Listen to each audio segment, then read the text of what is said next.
ഞാൻ പറയല്ല, മുജാഹിദ് നേതാവ് സക്കരിയ സലാഹി പറയുന്നത് ഞാൻ കേൾപ്പിച്ചു തരാം. ഇതിലും വലിയ ശിർക്കുണ്ടോ?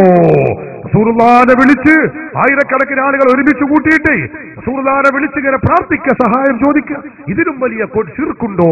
കേട്ടോളൂ സക്കരിയ സലാഹി പറയുന്നത്. റസൂലുള്ളാഹിനെ വിളിച്ച് പരസ്യമായി പ്രാർത്ഥിച്ച് ആയിരക്കണക്കിന് ആളുകളെ കൊണ്ടായും പറയിക്കുന്ന കടുത്ത ശിർക്ക്, തൊട്ട് കാണിക്കാവുന്ന ശിർക്ക്. നിങ്ങളാണോ ഞങ്ങൾ നവീകരണം പറഞ്ഞ് ആക്ഷേപിക്കുന്നത്? ഖുബൂരികളെ, ഇതിലും വലിയ ശിർക്കുണ്ടോ ലോകത്ത്? ലോകത്ത് ഇതിലും വലിയ ശിർക്കുണ്ടോ എന്നാ ചോദിക്കുന്നത്. എന്താ ശിർക്ക്? റസൂലുള്ളാഹിനെ വിളിച്ച് സഹായം ചോദിക്കുന്നു. നമ്മൾ മങ്കൂസ് മൗലിദ് നിങ്ങൾക്കറിയില്ലേ? ആ റസൂലുള്ളാഹിനെ വിളിക്കുന്ന ഒരു വരിയുണ്ട്, യാ സയ്യിദ സാദാതി ജിതുക ഖാസിദാ അർജൂ ഹിമാക ഫലാ തുഖയ്യിബ് മഖ്സദി ഖദ് ഹല്ല ബി മാ ഖദ് അലിംത മിനൽ അദാ വൽളുൽമി വൽളുൽഫി ശദീദി ഫഅസ്ഇദി. റസൂലുള്ളാഹിനെ വിളിച്ച് സഹായം ചോദിക്കുന്ന വരിയുണ്ട്. ആ വരി മങ്കൂസ് മൗലിദിലുണ്ടായ കാരണത്തിനാൽ മങ്കൂസ് മൗലിദ് ശിർക്കാണെന്നും അത് കുഫറാണെന്നും അത് നരകത്തിലേക്ക് പോകുന്ന നൂലാമാലയാണെന്നും മുജാഹിദ് പറഞ്ഞു.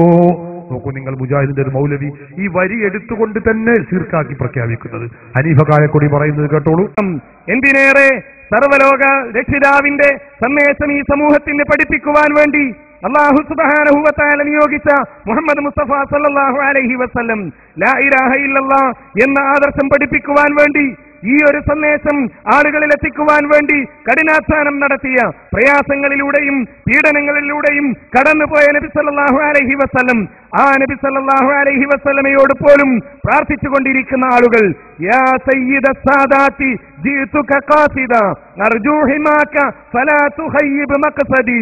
കണ്ടോ, ഈ വരി പറഞ്ഞുകൊണ്ട് അത് ശിർക്കാകുന്നു എന്ന, അത് ചെയ്യുന്നവൻ, അത് ചൊല്ലുന്നവൻ മുശ്രിക്കാകുന്നു. നിങ്ങൾ ഓർക്കണം, മുജാഹിദുകൾ പറയുകയാണ്. എങ്കിൽ ഞാൻ പറഞ്ഞല്ലോ, ഇതിലേറെ പത്തരപ്പണത്തൂക്കം മുൻപന്തിൽ നിന്നുകൊണ്ട് മഹാനായ ഇമാമുൽ ആളം അബൂ ഹനീഫ തങ്ങള് അവർ ചൊല്ലുന്നതെന്താണ്? യാ സയ്യിദ സാദാതി ജിതുക ഖാസിദാ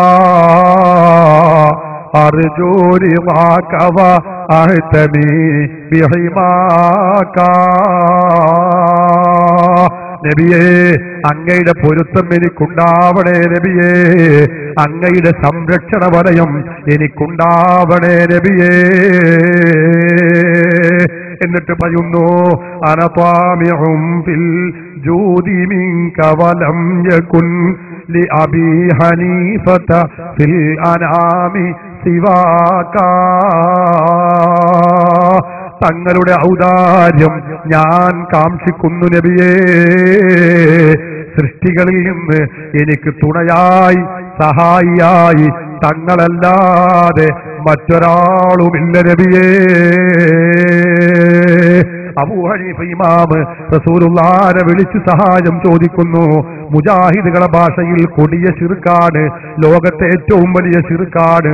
ഇതിലും വലിയ ശിർക്കുണ്ടോ എന്നാണ് മുജാഹിദ് ചോദിക്കുന്നതെങ്കിൽ, ഇത് ചൊല്ലിയ ഇമാമുൽ ആളം അബൂ ഹനീഫ മുശ്രിക്കായോ? അവർ ഖുർആൻ അറിയാത്തവരാണോ? മുജാഹിദുകൾ ദുർവ്യാഖ്യാനിക്കുന്ന ആയത്തുകൾ കാണാത്തവരാണോ ഇമാം അബൂ ഹനീഫ? ലക്ഷക്കണക്കായ ഹദീസ് പാണ്ഡിത്യമുള്ളവർ, ലോകത്ത് മുഴുവനും തൗഹീദിന്റെ പ്രഭ ചൊരുത്തിയിട്ടുള്ള ആളുകൾ, പ്രഭ ലോകത്ത് അറിയിച്ചു കൊടുത്തിട്ടുള്ള മഹാപണ്ഡിതൻ, തൗഹീദ് ജനങ്ങൾക്ക് പഠിപ്പിച്ച പണ്ഡിതൻ. നമുക്കറിയില്ലേ, ശിർക്കിൽ നിന്ന് സമുദായത്തെ രക്ഷിച്ച ഇമാമുൽ ആളം അബൂ ഹനീഫ മുശ്രിക്കായോ കാഫിറായോ? സഹോദരങ്ങളെ, എത്ര പണ്ഡിതന്മാർ, ഒന്നല്ല രണ്ടല്ല 100 പറയാൻ കഴിയും.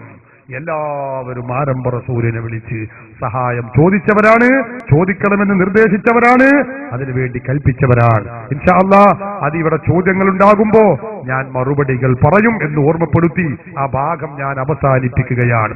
അതുകൊണ്ട്